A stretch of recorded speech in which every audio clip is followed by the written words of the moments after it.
Okay, so what we're talking about here is Faraday's experiments.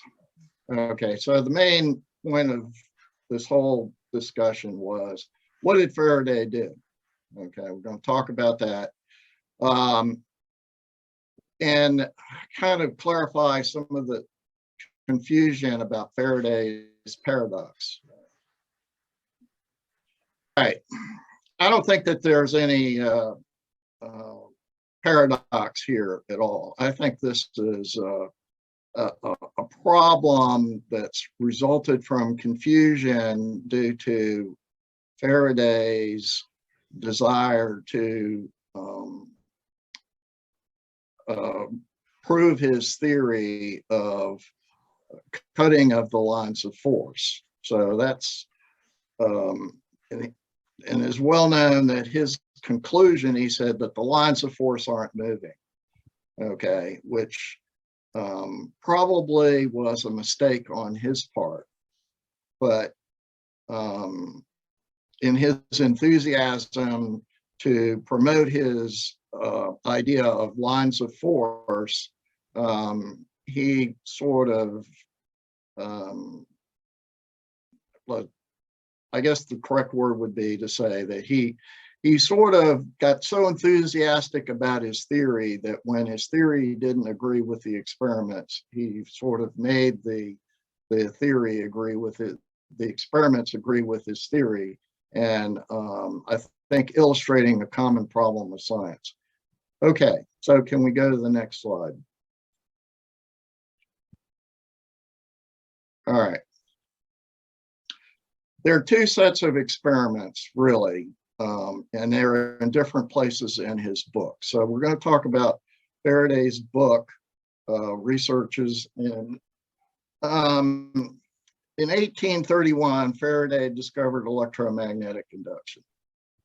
And he published a document describing his experiments, and that is called Series 1.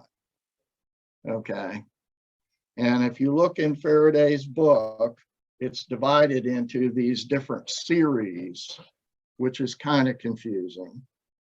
But what actually happened is that they published in, I believe, philosophical papers, the results of his experiments as a separate document. Okay, so that would be Series 1, would be a separate document. Then later, there was a Series 2 that was published. And so when you look in his book, you'll see there's all these, it's not divided into chapters, it's divided into series, and the series, so every time he would complete a series of experiments, he would publish a paper that would go into the philosophical transaction. Okay, so you have to understand this if you want to basically understand anything about the literature of involving Faraday. Now, his paragraphs are numbered from the first to the last. And so when you talk about Faraday, you can cite his paragraph numbers, okay, in the book. So and so if you read the history books on this, they will cite his paragraphs. Okay, so there's Series 1, which is in 1831, and then there's a Series 2, and then there's another series that was done in 1851. So we're going to talk about three basic separate documents. The 1831, or the Series 1, basically reports on his discovery of electromagnetic induction. And he had his motivation for doing that was that he had an ongoing controversy with Ampere, and he really didn't particularly like Ampere's theory. So in his series, he reports on his experiments, and he's trying to basically demonstrate why Ampere is wrong. Okay. Also, another aspect of what he's reporting in his series 1 is he's investigating the results of the Arago experiments, which were done previously. Now we need to go to the next slide. Okay, here's the idea of the Arago experiment, which is that there's a plate at the top, and then below it there's a magnet that's spinning. Now this is the Babbage-Herschel apparatus. And so what happens is when you spin the magnet, you see that the magnet's on an axis. When the magnet is spun, the plate starts spinning as well. Okay, and that's the essence of the Arago experiment. So what is causing the magnet spinning causes the plate to move. So Faraday is going to be investigating that. Can you go up to the previous slide again? Okay. Then in 1851, he revisits the experiments that he did in the series 1 and series 2, and makes the conclusion in 1851. He makes a statement, it's a pretty bold statement, that the field lines are stationary, they're not moving. Okay, so move to the next slide, move to the next slide. Okay, so in 1831, as I mentioned, after the experiments that are in 1831, and then there are the experiments in 1831, and then another set in 1851. Okay, now in the 1831 experiments, okay, we have essentially his report in which he reports how he has produced electricity from magnetism. Okay, and that's really a significant discovery, and he's hailed for this accomplishment because people have been trying to do that for years and not having any success. The other point that he was at, as I mentioned before, that he wanted to demonstrate the ampere is wrong, and this is a slide that I talked about before. So move to the next slide.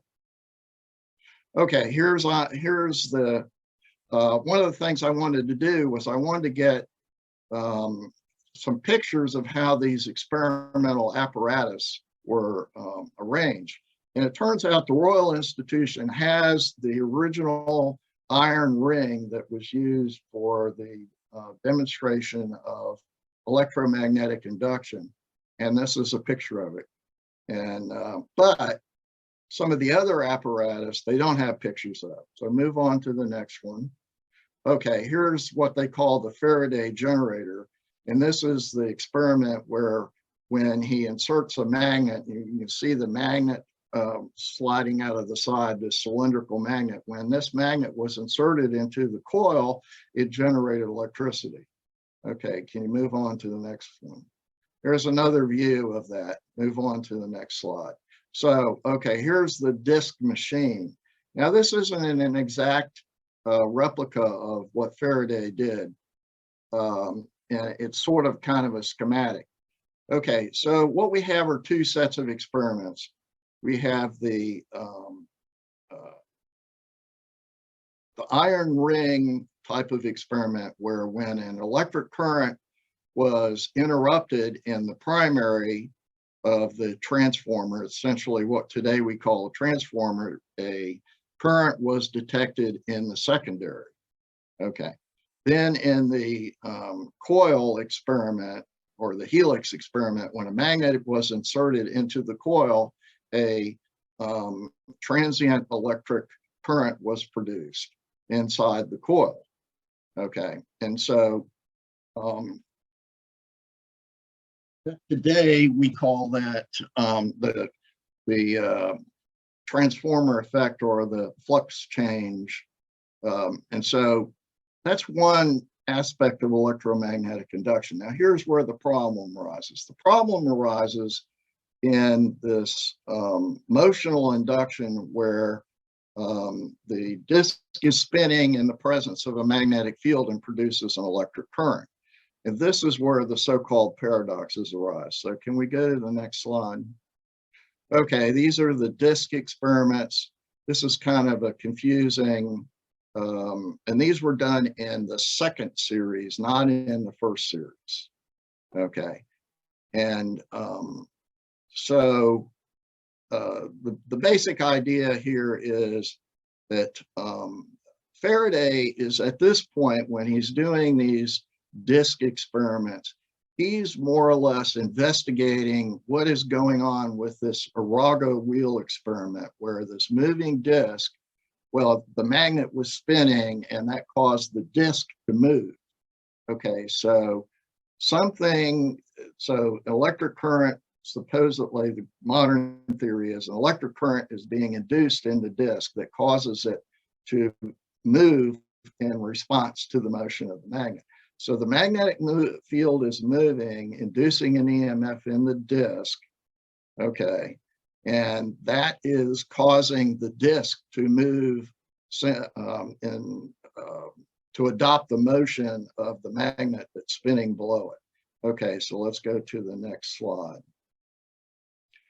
Okay, now I was going to load, I have a copy of the apparatus that Faraday used that I scanned, but because I can't, it's not included in this presentation, we can't really see that. Okay, so we'll just move on to the whole idea of these experiments of the copper disc that is placed between the poles. So what Faraday is investigating is this idea that the motion of the copper disc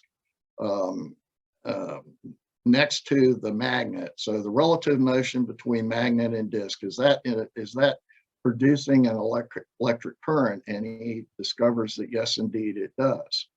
Okay, now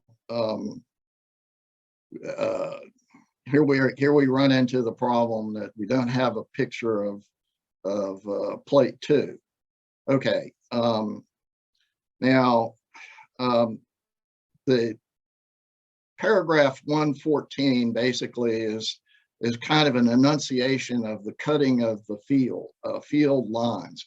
So what Faraday is basically thinking is that there's some kind of magnetic force that's being exerted to cause an electric current, and this force that's exerted, he is supposedly envisions as lines of force. So today we would talk about these as magnetic lines of force, but he doesn't actually say that quite yet. And that may be one of the reasons why it's kind of hard to interpret his book. Okay, so Faraday is saying that electricity is produced when motion of the wire cuts across the magnetic lines of force. And these lines of force are depicted by the iron filings, and I'm sure everybody's seen it. Thanks. So can we move on to the next slide? Okay, so what are some of his conclusions in the series 1? Electricity is produced by magnetism. Okay, now Faraday pretty much cites the result, and he does so in a way that we don't really need Lenz's law. Now, this is kind of an interesting question. Why are we talking about Lenz's law when Faraday has already essentially described the direction of the current? Okay, and he already did this in his series 1 experiments. And kind of in my view, Lenz's law is sort of like added to it, but it's not really needed. So it's not really clear to me why we have to have a separate Lenz's law. Faraday already had recognized this phenomenon in his description the law of electromagnetic induction. Okay, he says, well, we can explain these experiments, the Arago, the Baggage, and the Herschel experiments, which have to do with the induction of currents in rotating in a metal disk. And we can explain that by currents of electricity being induced in the disk. Now, he is able to demonstrate that indeed, when this is happening in his experiments, he was able to demonstrate that this is the case, that he can measure these currents with his galvanometer. Okay, and then there's a question about whether the lines of force are H, which is magnetic field strength, or B. Okay, we don't really know, what these lines of force are that he's talking about, whether he's talking about, well, what the modern H or the modern B. And so that's kind of unclear. So can we move on to the next slide? So to sort of clarify, this whole idea of the cutting of the lines of force idea would imply that Faraday is really talking about the H field, the H magnetic field. But this has kind of gotten confused in the revisions of electromagnetism over the years. Okay, now, if you go and you look at plate 3, okay, that illustrates his experiments. And it would be nice if we had that available here, but we don't. Okay, so the main point here is that we go to paragraph 218, and he starts talking about, and we do the spinning disk experiments. Okay, so this is really what we're talking about. This is really the important thing. So the real question that Faraday is dealing with is he's got this idea of cutting of the lines of force, and he's trying to convince him. He's doing experiments, and now he's presenting them to you, the reader, and he wants to convince you that this idea of cutting of the lines of force is a valid idea. But he's not really, now this is kind of the interesting point, he's not really telling you that he's doing this yet. He's kind of keeping this whole idea of lines of force kind of in the background until he can prove conclusively that they exist. And this kind of causes some confusion, because if you read the history books, and we can talk about this later if you're interested in this, they kind of all assume, or maybe it's in his diary or something, they try to interpret these experiments in terms of the lines of force actually exist, and that Faraday basically knew that the lines of force exist, and he's trying to do these experiments. And I guess it's sort of hard to explain what's happening here, and this is kind of where a lot of the confusion starts to enter into it, because the historians sort of give you the picture that Faraday knew all along that lines of force existed, and Faraday proved that these lines of force exist. But in his actual doing of the experiments, we find out that the experiments don't really agree with Faraday's theory, and therein lies the problem. Okay. So what the experiment consists of is putting a copper disc on top of a cylindrical magnet, and then you connect the galvanometer to the center of the disc and the galvanometer to the perimeter of the disc. And if you spin the disc, you'll get an EMF, and that's what Faraday discovered. Now, you'll get an EMF if the magnet if the disk spins alone, or if the disk and the magnet spin together. But then there's a problem. And the problem is if you only rotate the magnet without rotating the disk, you get no EMF. And this basically is the unipolar induction paradox. Okay. Can you move to the next slide? Okay. So this is the part here that is kind of interesting, and that is that he basically writes this conclusion: if one part of the metal or wire cut the magnetic curves whilst the other is stationary, then currents are produced. Now, this is really pretty much what all the experiments show. I mean, after people have done experiment after experiment after experiment for, I don't know, how is it, 150 years now. And basically, all of the experiments are consistent with this conclusion here, that if one part of the metal or wire is moved through the magnetic field, now he says cuts the magnetic curves, but if part of the circuit is moved through the magnetic field while the other part is stationary, then currents are produced. All the results obtained with the galvanometer are more or less of this nature, the galvanometer extremity being the fixed part. Okay, that's important.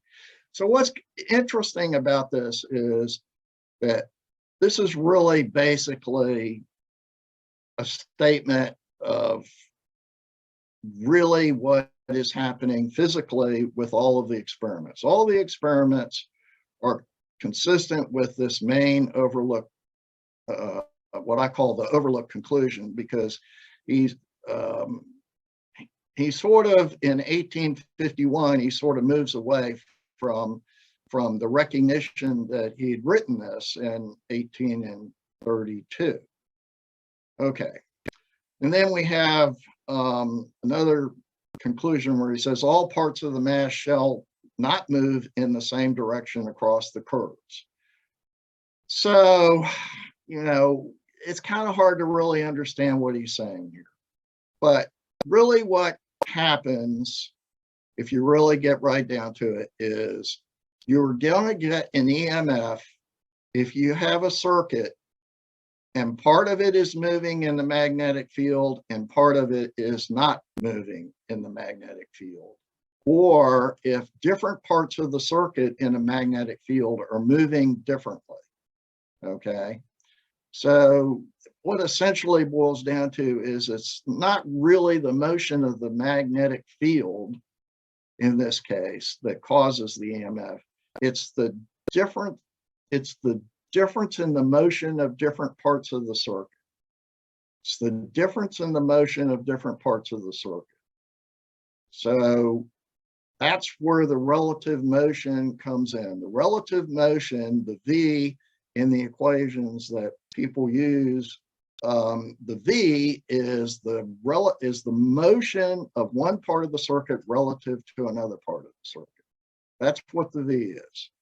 It's not the velocity of the lines of force, because the magnet, if the lines of force are moving, okay, in the case of the magnet is spinning below the disk and the disk isn't moving, the disk is not moving, okay, the magnet is moving, you get no EMF.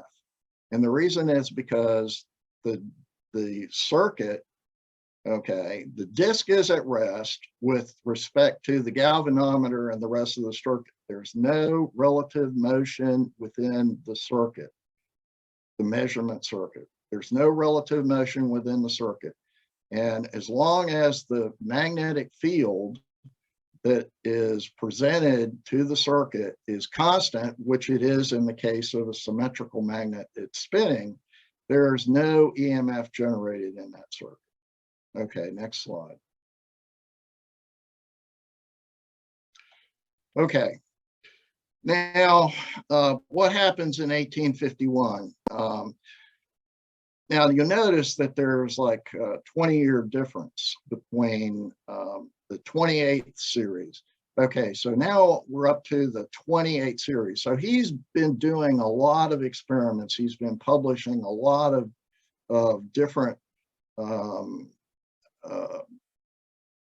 experiments. He's published experiments on electrolysis. He's published experiments on electrostatic induction. And he, during this period of time, he's been working on this field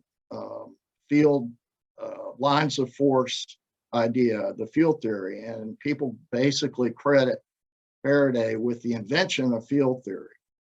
Okay, and the invention of field theory really is a work in progress from the first series of experiments in the 1831 that's published to 20 years. So 20 years Faraday has been spending developing his field theory. And in this period of time, he's gotten into controversies with different physicists, and interestingly with Ampere, Weber.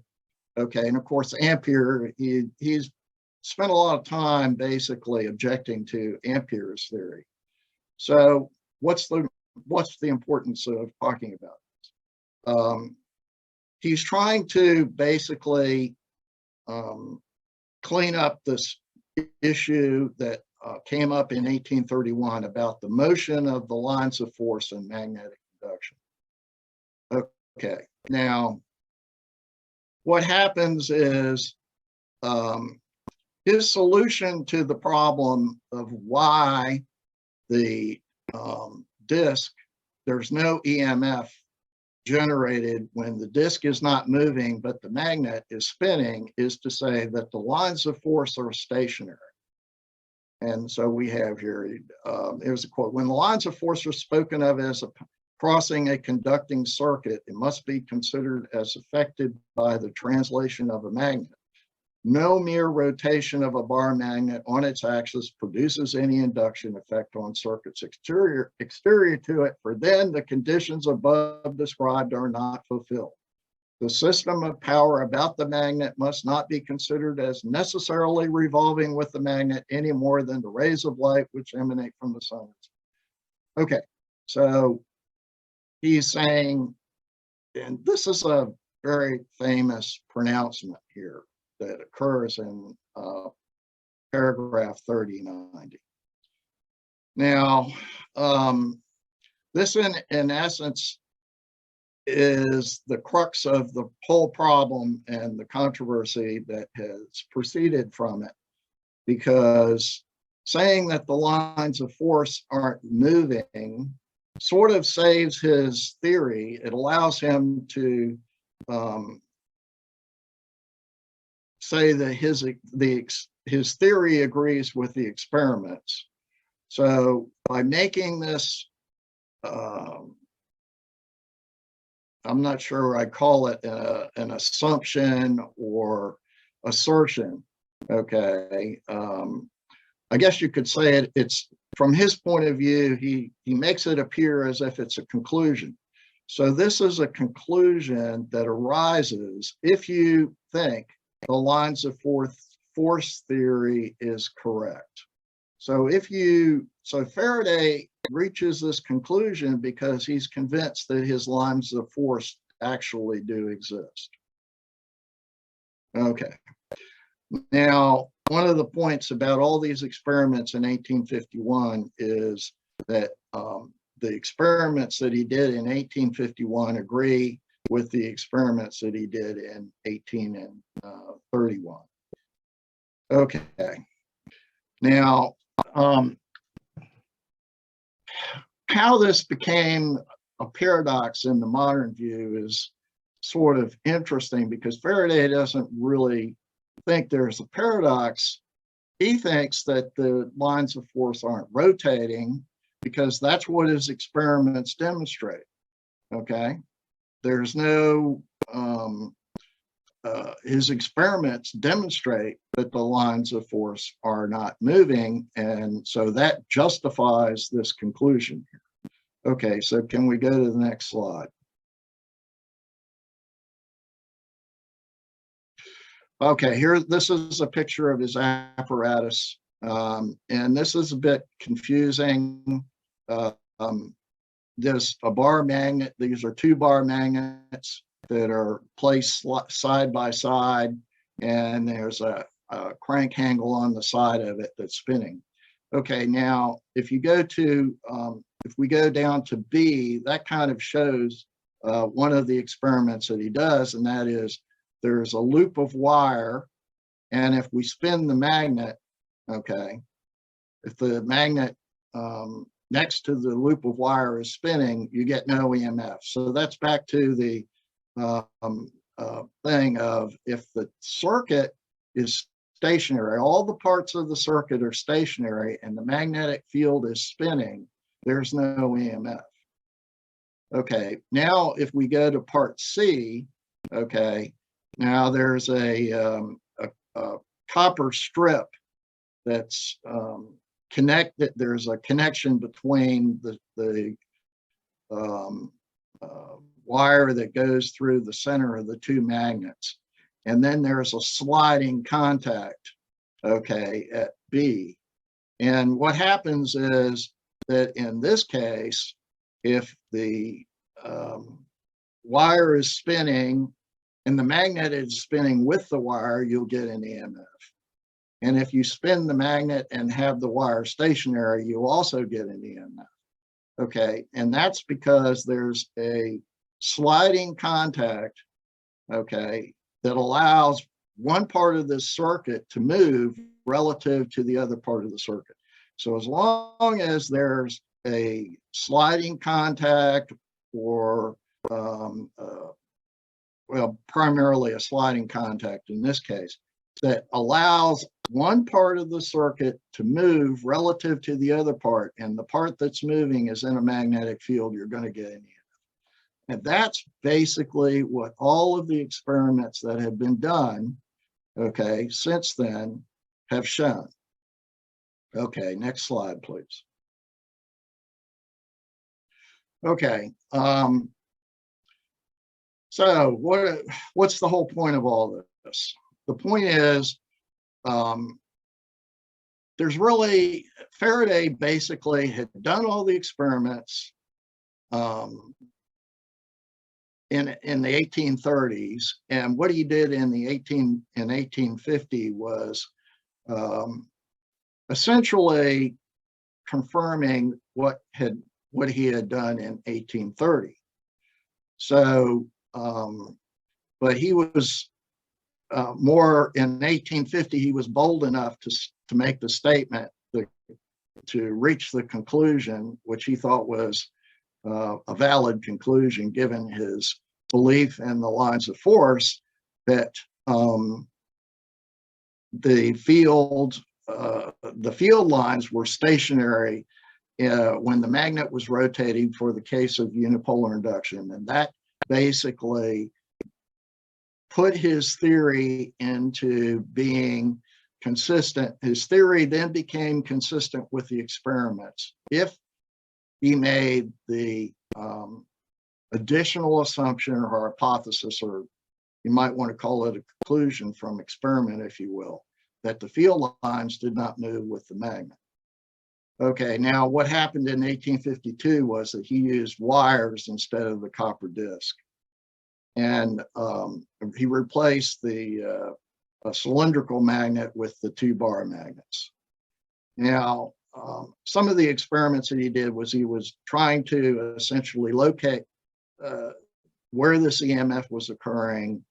And and the reason I'm bringing this up is that he goes into a lot of detail trying to essentially he was convincing himself and perhaps the reader that he had done everything thoroughly and didn't make a mistake. So can we go to the next slide, please? Oops, lost audio. we have the next slide? Okay. All right. Now in paragraph, and this is sort of a summary of his um, uh, the experiments that he did. And I think just to save time, I'll sort of move across this. Can we go to the next slide, please? Oops, guess you can't hear me.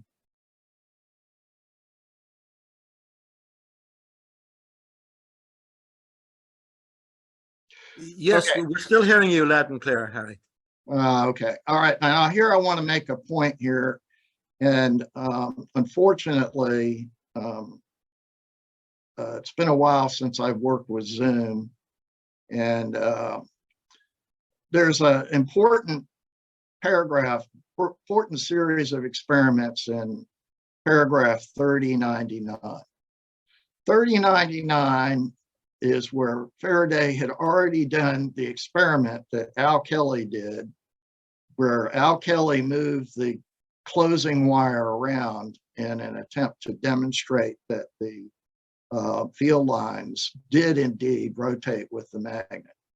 And this is the claim that got him into trouble with that British guy, I can't remember his name, that did the video.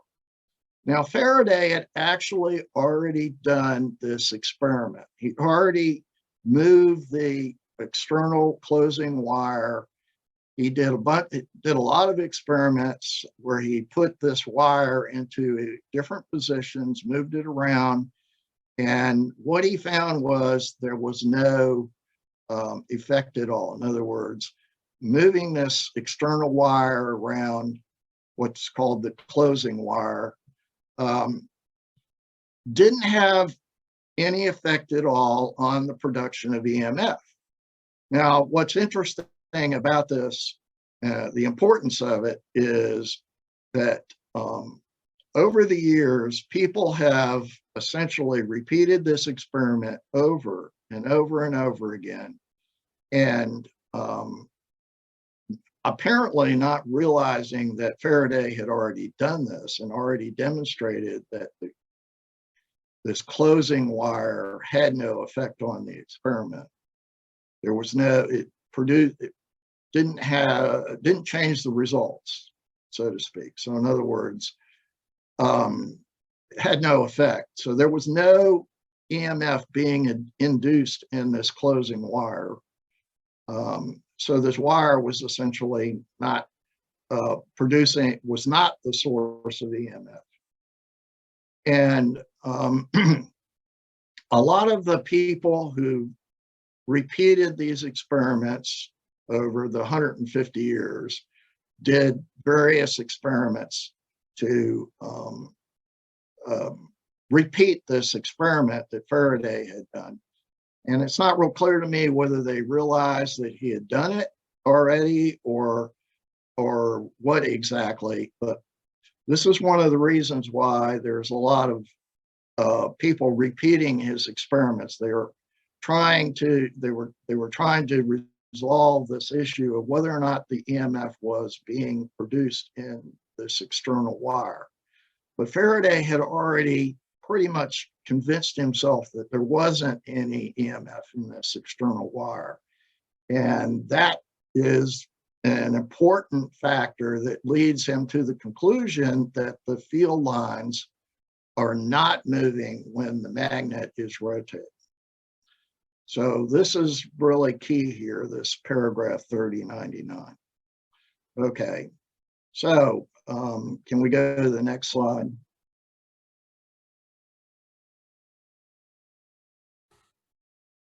Oops. Okay, here we go. All right. Okay, so here I'm going to talk about what my assertions are. No experiments in the history of science have been as controversial and contentious. Okay, well, that may be, kind of a value judgment on my part, but there's certainly a very extensive literature about this. And one could argue that Weber you know, when he started doing his experiment that he called unipolar and coined these experiments unipolar induction, that one of the motivations of Weber was to sort of show that Faraday was wrong, because back in those days, you'd have wars of experiments. Nowadays, you have people who pit models against each other. You know, my computer model is better than your computer model as far as modeling this phenomenon. And back in these days, basically, you had competitions of experiments. Okay. And so the point really here is that people have been reproducing these experiments, and perhaps because they didn't really think Faraday did the experiments right. They didn't believe this conclusion that the field lines don't rotate with the magnet, that the field lines are stationary. And so they wanted to, and I think Al Kelly is a good example of somebody who didn't really accept that conclusion. And that conclusion hasn't been accepted, has really been not accepted. And it's really basically been the source of the controversy. And people have been doing these experiments, and they're still doing these experiments. We talked about a series of experiments that were published in October of last year. Okay, people are still doing these experiments, but they keep coming to this, they keep getting the same results that Faraday got in 1830, in the early 1830s, 1831, 32, that he published in his first and second series. So nothing has changed as far as the actual results are concerned.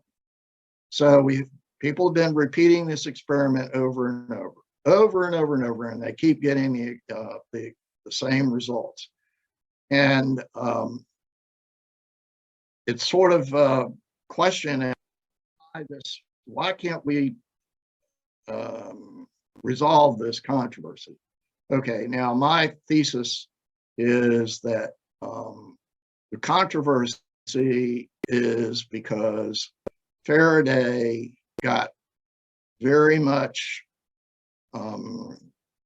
he was promoting his theory of lines of force, and his belief in the lines of force theory, and he had convinced himself of its validity, that when these experiments that he didn't really agree with that, he couldn't really accept that fact, and came to the conclusion that the lines of force weren't rotating with the magnet, which didn't really make much sense. And that's why it's controversial. It didn't really wasn't really consistent with the experiment of the Babbage experiment, where you have a rotating magnet, okay, causing the disk to move. In that case, it looks like you have to conclude that the field lines are rotating in order for that experiment to be explained. So Faraday kind of forgot that the field lines have to be moving in the case of the Arago Babbage Herschel experiment, but then was able to conclude that the field lines were stationary with respect to the unipolar induction experiments. And I guess you could say that's what the paradox is. That's what Faraday's paradox is, perhaps. That you have a curious situation where in two sets of experiments are explained with a different hypothesis about the lines of force. Okay, so I sort of beat this one to death. Can we move on to the next slide, please? or is this the end? All right. Okay, so what is really the point of all this? And that is that Faraday was really basically claiming that his field theory or lines of force idea was superior to that being promoted. Let's call these the European scientists, and that would primarily be Ampere and, of course, Weber. This is the action at a distance. So what we're talking about is field theory. So if you read the history books, they're all basically, Faraday is lauded as being the founder of field theory. And what is a field theory? A field theory, essentially, if you look at what they say in physics, it's essentially a theory that allows you to explain a local action. So in other words, the field of force is present locally at where it acts. So that's the essence of the field theory. And how we oppose that to action at a distance. The action at a distance theory doesn't essentially provide any medium for the action to be transmitted from the place where the action is originating from to where it is affected. So force of gravity being a good example of that. And the field theory idea essentially avoids the problem of how does this action at a distance work if there's nothing there with which to affect the action that occurs at a distance. And of course, Faraday is promoting his field theory idea, his lines of force theory. Okay, so let's move on to the next slide. Okay, so I talked about the first point, which he fails to see the contradiction between the Arago theory and his lines of force being stationary. Now, there really isn't a problem with the lines of force theory.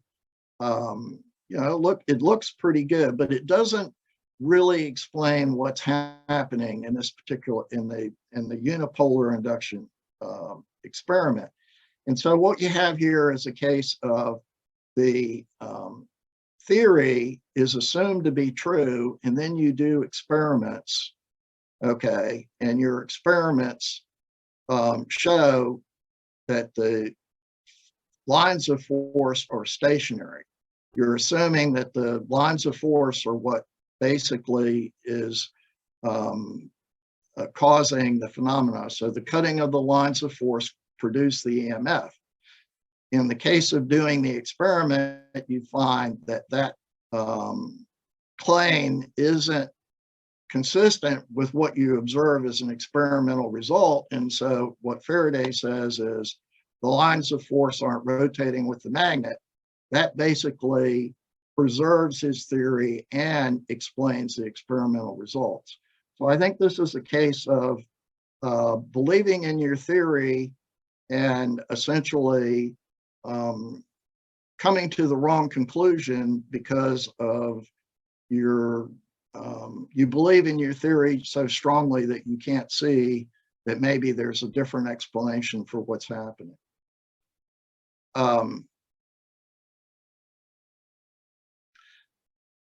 Now, my point here is that the field lines are really only stationary with respect to the experiment when the magnet is rotating. So this is kind of one way of getting around the problem of the Arago experiment. That is, this conclusion that the lines are stationary really only applies to the case of a rotating symmetrical magnet. But he doesn't really point this out or emphasize it in a way that would be clear. And so what could happen what happens in this case is that people kind of interpret this to mean for all the cases of a rotation of a magnet. But this situation, that his explanation that the lines of force don't rotate, is only really valid for the case of a symmetric magnetic field. So you have a rotating symmetric magnetic field. That's the only time that this conclusion that the lines of force are stationary can really be justified. Okay, now then we're back to the point that I made earlier, which is that he basically, it looks like he forgot about, or maybe didn't, essentially discarded. Maybe he discarded this idea that he had come to the conclusion to come to paragraph 330. That is, where one part of the circuit must be stationary and the other part moving in the magnetic field. That is really what's happening. In other words, what the experiments show is that we're going to get an EMF when one part of the circuit is moving and the other part of the circuit is stationary. And that's when you get this motional EMF phenomenon. And he pretty much made that conclusion in paragraph 260, but in series 2, but in his series 28 conclusion, his preferred solution to the problem was to say that the lines of force were stationary. So maybe this is another aspect of Faraday's paradox. Okay, so are we at the end yet? I think we got a couple more slides. Okay, couple of points here. This is just basically some references. There's the book, Experimental Researches in Electricity. And this is available as a great books, which is, I have a copy of. It's readily available. You can go on, I guess, archive.org or any of these sites where older books can be accessed on the internet.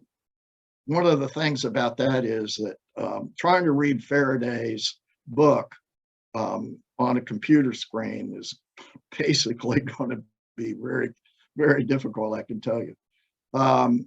Faraday's experimental notebooks have been published, and people have spent a lot of time going through those notebooks.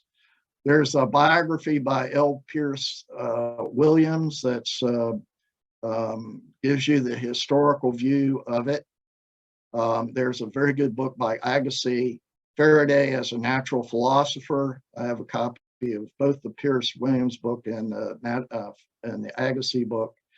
And if you really want to have fun, you can go to, go through the literature and lots of stuff on the internet, although I'm not sure I would really basically believe all of it that's out there because there's just a lot of confusing stuff. Okay, so I guess we're done with this.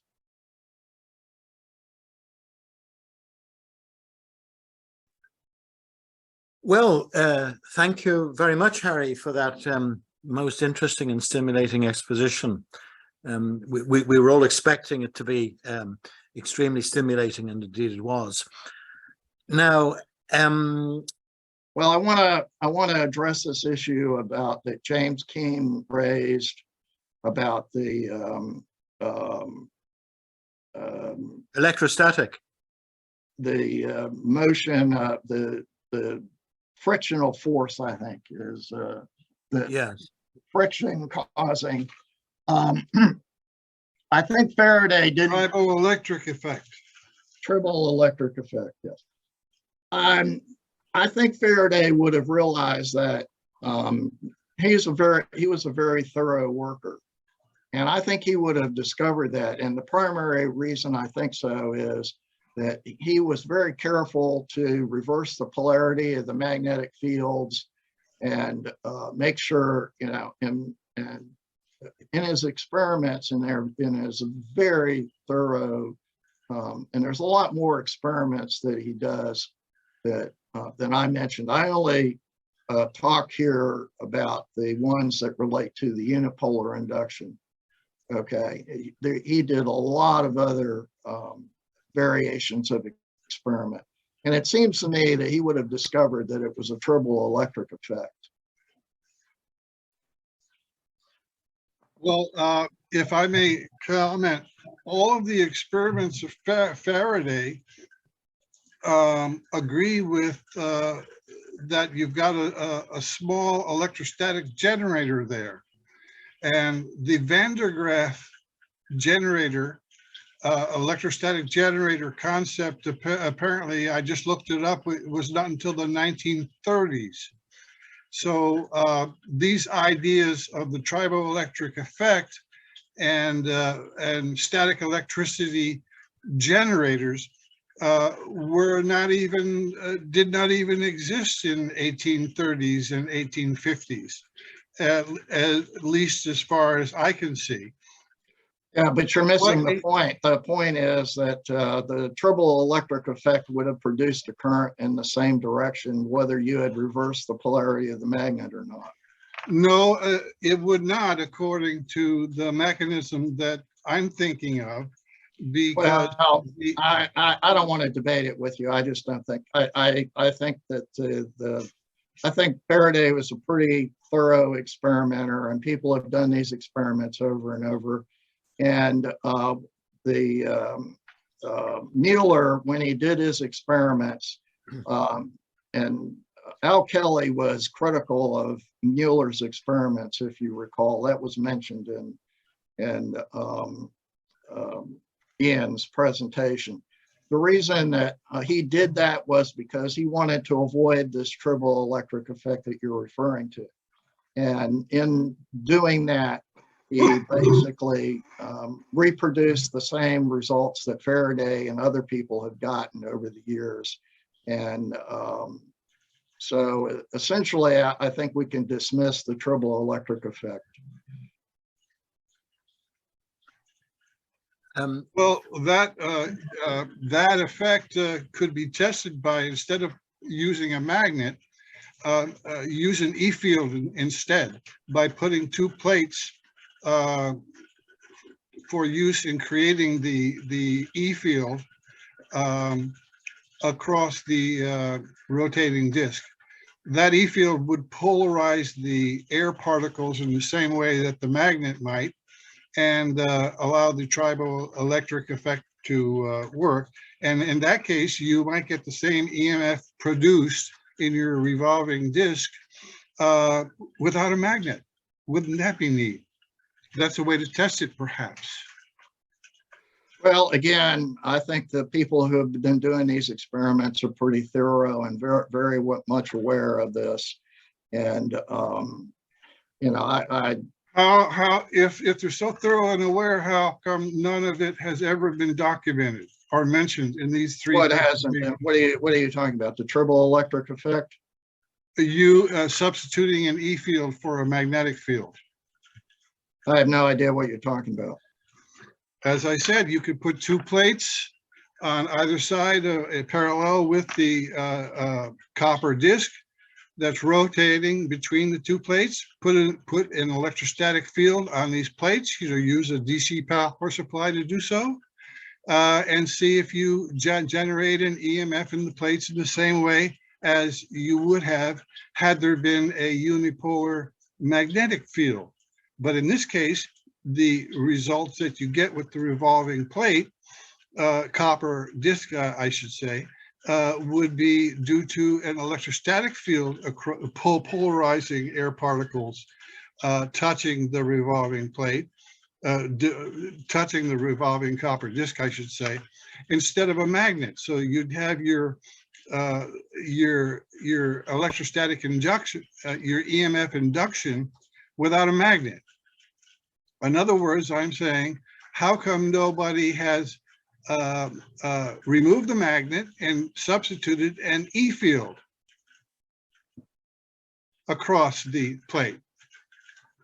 James, this is an interesting question which you have raised before, and I think we could spend a considerable amount of time talking about it, probably absorb the rest of the time actually. But I'd like to get some other people in as well. I maybe the summary would be that there are some analyses, such as Harry has given, which would indicate that this probably is not a significant effect. But you are right that experiments could be done to substantiate it, and the point is, on whom does the burden of proof lie? I mean, you've raised a point which cannot be disproved, and perhaps there's something in it, but experiments would have to be done to substantiate whether what you said is significant or not. But I was just about to say that we don't have a green room as such. Everybody is sort of equal here now, and we don't want it to disintegrate into sort of people shouting above each other. So I think maybe, Franklin, you can give me a hint if I'm saying something which isn't in order. But I think if people just indicate to me, maybe by a brief audio sound or some other sound that he wants to speak, I can bring him in. I posed a chat question and would like to know Harry Richter or other people's comments about it. Thanks to Ian Cowan, who did reply. I don't understand why fields or lines of force are any different than action at a distance. How is the latter defined? And I keep coming across this issue in other work as well. And on Wikipedia, they emphasize collisions, trying to explain physics in terms of collisions between bodies. But action at a distance is rarely defined or qualified by people who use the term, so it gets confusing.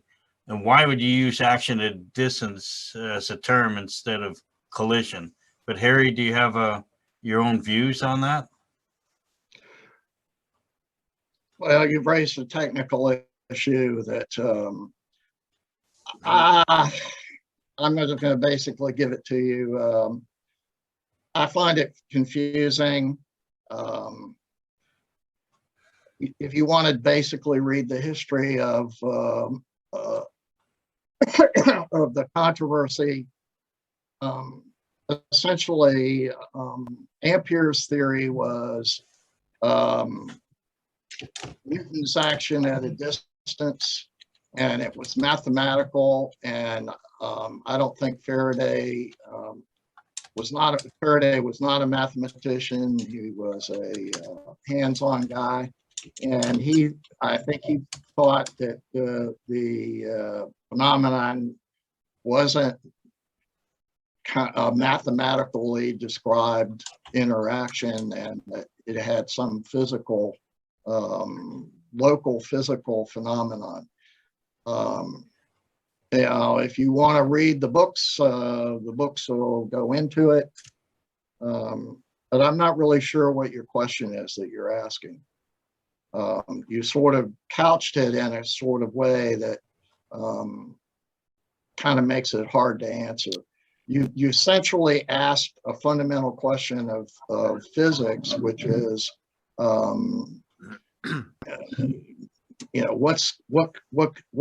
what's the source of the action in electricity and magnetism? And there are theories and mathematical structures that supposedly explain it, but when you get right down to the bottom line, they don't really know, and it's kind of difficult to explain. So could you say what it is you're asking more clearly? I guess I should have not confused the issue. It's just, how do people define action at a distance, in spite of the fact that most don't really define that well? But I think your answer helps me a lot, Harry. Thanks. Well, Okay. it's Newton's theory of gravity. Okay, I see you, Dennis, afterwards. Yeah. Which is a mathematical construct, basically, with no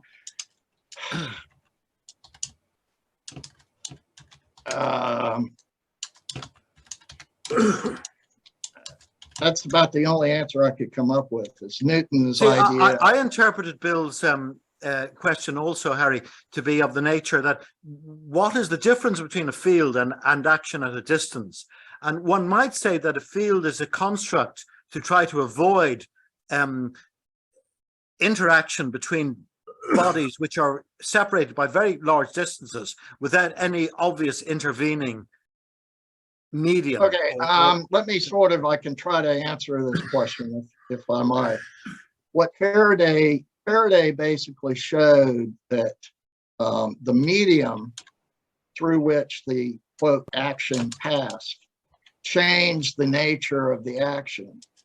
And so that meant that the medium that intervened between the source of the action and the effect of the action, the object of which the action occurred, that the medium changed, that if you change the medium, you change the action.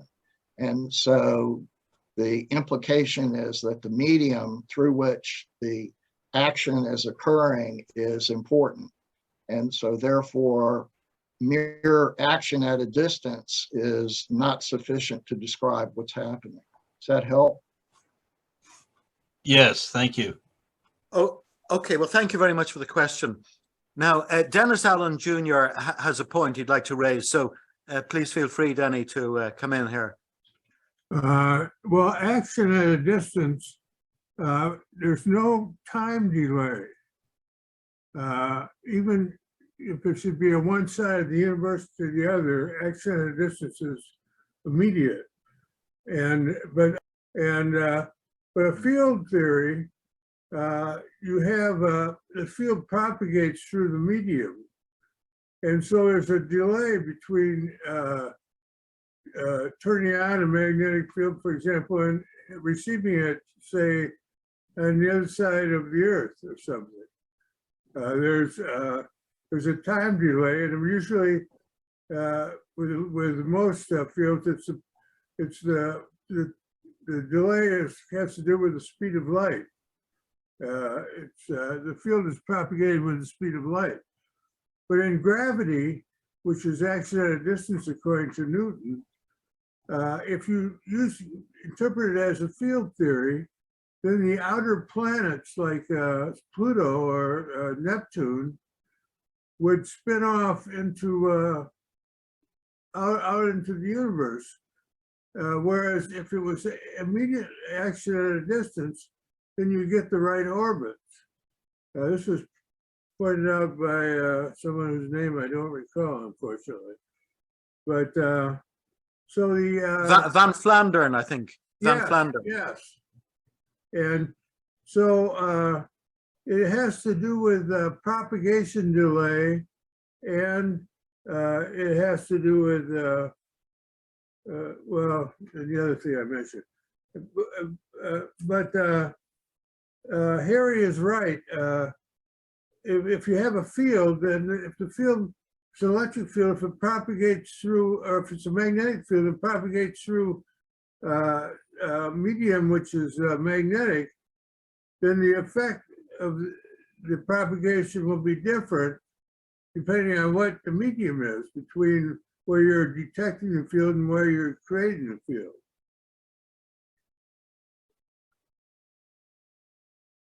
Do you want to add to that, Harry?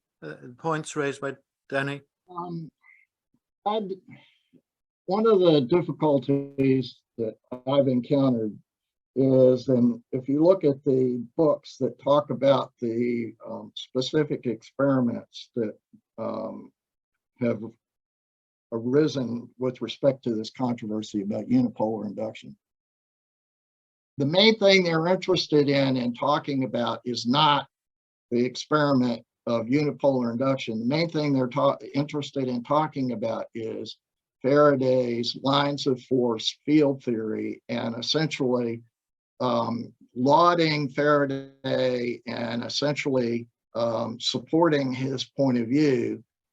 And sort of in essence, they're fawning on Faraday and his discovery of the field theory, his invention of the field theory, I guess would be a more proper way of saying it. And because of that, it's sort of difficult to focus on whether or not he made this mistake in his experiment, whether he lost focus. That's my view, is that he lost focus on what the phenomenon was showing him because he got involved in attempting to promote a theory.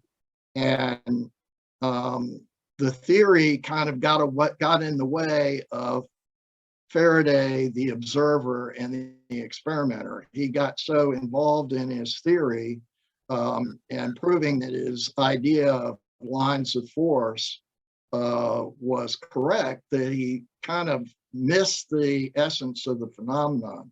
And he had the right idea. He was on the right track in his second series, where he pretty much was able to describe what was happening correctly. But by 1851, 20 years later, now the point I want to make here, he did a lot of experiments in the intervening 20 years. And he had been developing this idea of lines of force. And after you spent 20 years developing an idea, it's kind of difficult for you to say, well, I made a mistake. And the experiments that he did in 1851 didn't really fit that well with his theory. And instead of going back and looking at what he did in the early 1830s and revising what he was thinking in 1850, he just sort of said, well, the field lines are stationary. And that solved the problem of making the experiments consistent with his theory. But it really didn't fit into the overall picture of all of the experiments. And so the fact that that was not the case, this kind of engendered controversy and disagreement. And that controversy and disagreement has persisted to this day. Okay. Could I just get your reaction, Harry, briefly to another point?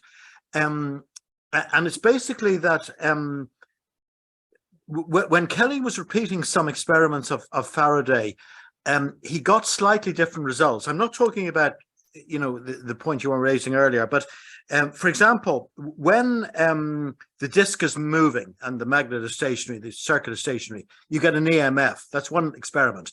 And then when the magnet and the disk move, you get an EMF. And Faraday just says both of those experiments give an EMF. But Kelly's experiment says that the case where the disk moves only gives a very slightly lower EMF than the case when the magnet and the disk moves. And he explains that, as you know, by sort of secondary induction. So Okay. I suppose, I'm aware of this. I don't know what you could infer from that other than how did he do the experiment? I don't really know what to make of that. So, I suppose, you could sort of try to make it into something of significance, but on the other hand, you could just dismiss it as experimental error. So I'm not sure how to comment on that. okay. Well, I had a comment on this whole action at a distance. I mean, I think that concept is contrasted as opposed to action from things colliding into each other. So say that all the forces like the electric field, magnetic field, gravitational field are said to be action at a distance because as far as we can see, there's nothing is colliding into anything that causes, say, a proton to attract an electron, like the electric field. The electric field works without any apparent mechanical action taking place. Same thing with the magnetic field. There doesn't seem to be any particular mechanical action taking place. So I think that's why we call it action at a distance versus, if I throw a ball at a car, I can see that reaction. But if somehow I can just like using the force to cause the car to move away, that would be action at a distance. Now, me personally, as a person who believes that an all-pervasive ether fills all of space, then that's how I get rid of action at a distance. Because if I fill my space with this ether, then everything is colliding into each other. And the reason why we see magnetic effects or electric effects is because I believe there is actually something colliding into the particles to cause them to be pushed by Newtonian forces. So that would be my clarification of what is meant by action at a distance. Right. Okay. And I think, my idea is would be a million miles away from that. I might mention very briefly, in addition to Denny's exposition of the gravitational interaction being, perhaps very much faster than the speed of light, maybe not infinite because that's sort of a singularity. But I would maintain also that the establishment of electrostatic fields and magnetic fields would be pretty instantaneous. Electromagnetic waves would actually travel at the speed of light, that's true. But the establishment of these fields would be maybe orders of magnitude greater than the speed of light. But so you effectively have almost an action at a distance, a virtual action at a distance, but it isn't. And perhaps for the reason that Franklin mentions, you have ether and other intermediate mechanisms. For example, consider sound waves, that kind of looks like action at a distance, where I'm talking and then the microphone in your computer is seemingly reacting, and I'm not throwing anything at my computer, but seemingly that looks like action at a distance, but it really isn't. It's because you don't see the compressions and rarefactions of the you don't see the compressions and rarefications which are traveling through space, and while it might look like action at a distance, it's not. And that's what I'm saying. I'm saying that magnetic fields are not action at a distance, that just like a sound wave, they're propagating from the magnet into space. And the reason why the electrons are propelled is because something is actually pushing them. That when you move through the magnetic field, something's actually pushing them. We seem to have a difficulty with this concept, and justifiably, I would maintain. But it's interesting to note that conventional accepted physics, I think, accepts it, because they say that the basic explanatory theory is the quantum theory, and the quantum theory has this action at a distance. Even Einstein would call it spooky, but they claim that particles separated by the universe, opposite ends of the universe, would move in sympathy in some way that they cannot explain by forces moving with a particular velocity. Yeah, those are the believers in action at a distance. They believe that's right. That's right. And we don't. Well, you and I probably don't anyway. I don't believe in action at a distance at all. I don't. Yeah, neither do I. Okay, Harvey, do you want to say something? Preferably about the talk we've had today. Can you all hear me now? Yes. If the magnet is moving, it still has a field around it, whether the magnet's moving or not. But if part of the circuit is moving and the rest of the circuit is stationary, back to Harry's conclusion and actually Faraday's conclusion, let's just suppose that this field exists and you're moving part of the circuit. So it's relative motion of part of the circuit with the external field, which would be a source, right? So that source is coupled with the moving circuit, causing a induction of energy along or the outside of the wire or whatever, the stationary part of the circuit, where there's no cancellation of another part of the circuit moving in an opposite direction. I think that was something too that wasn't mentioned. but I think we've seen that before. So what I'm thinking about this action at a distance, I'm going back to, there has to be an external field that causes local particles to sustain themselves or exist locally. And so you've heard of the cosmic web, which is the greater power circuit of, it's actually a plasma power circuit, kind of energizing the universe with all of the galaxies all interconnected with some kind of external transmission power lines that are made with fields, what do you call them? Birkeland currents and stuff. So that's where I'm thinking that you get this apparent action at a distance that holds and ties things together. It's the local fields. If you have a perturbation in this, kind of like a field canceling effect. In other words, there's an external field that's moving at much faster than the speed of light that is driving all of the circular local fields, the local things we call particles or atoms. That's kind of like this, that's what I see happening.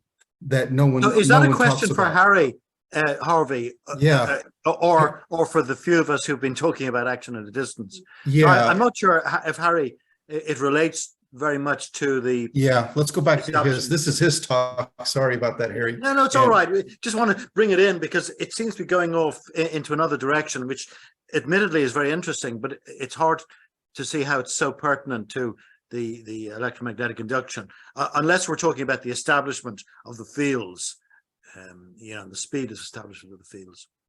So I don't know if Harry wants to add anything to that at all. Well, sorry. my inclination is to, I kind of agree with the gentleman who brought this subject up, that it's not really clear exactly what the difference is. I think the point is when people use the term, they're referring to a different group of people who are developing a theory. So action at a distance, you would say that would be like Ampere and Newton. Okay, and it's referring to a particular way of approaching the concept. But when you really start talking about the phenomenon itself, it's kind of hard to see a difference between, what a field theory is and an action at a distance theory is. There doesn't really seem to be much difference. I think the difference is in the way the theory is constructed mathematically. That would be my view of it. Yeah, and just to get back earlier to Denny's point about the establishment of the gravitational interaction. I mean, this chap Van Flandern measured this, and he did some analysis, and he said it might be something like 10 to the power of 8 times the speed of light. Well, that's quite a speed. But I mean, at a first glance, you might say it's infinite. Newton basically took it to be infinite. Well, it is infinite in relation to the sort of normal physical speeds that we deal with. But action at a distance would say it is actually infinite. It's not 10 to the power of 8 times the speed of light. It's infinite. So that's the difference between action at a distance. And maybe my comment on this would be, I think that you can construct an action at a distance theory that has a time delay in it. So I'm not really sure that's. I think what you're really talking about is the mathematical structure, the way it's done mathematically. That's, how is it being done mathematically? And that would really be in the case of a field theory, you've essentially translated the mathematics into a local field. So you've made the action into a local phenomenon by constructing the field at the location of the object that's being affected by the source. You understand what I'm saying? And yes, I think I do. You're looking at it from the point of view of field theory. Yes. Would you like to come back, Denny? I think I saw your hand there. Yes. Action at a distance is short for instantaneous action at a distance. When people That's say what I action said, at a yes. distance, when people say action at a distance, it's an abbreviation of instantaneous action at a distance without any delay, which is possible by GPS, because they've shown that all the clocks in the inner planets can be synchronized if you use the assumption that the atomic clocks vary in speed according to quantum mechanical reasons, but that when you correct them to read properly, they all have the same rate. Well, I don't think that was what was specified in the question initially. Action at a distance, instantaneous action at a distance. Obviously, there's a difference between instantaneous action at a distance and not instantaneous action at a distance. Okay, so some of these things obviously are dependent upon definitions, but I see that we're running out of time, as unfortunately we always do. So there may be time for one more very quick question, if it's quick, just a specific question to Harry, rather than maybe discussion. One more, or shall I start to summarize? I'd like to make a final point here. Go ahead, Harry. Yeah. Okay, the whole reason for discussing this business about Faraday was to point out that Faraday had established what the results of the experiments were in 1831-32 timeframe. And after 150 years, nobody has really shown that there was anything wrong in what he did in that time frame. So there really ought not to be any quote Faraday paradox, if you will, or because there's nothing really incorrect about what the experiment showed.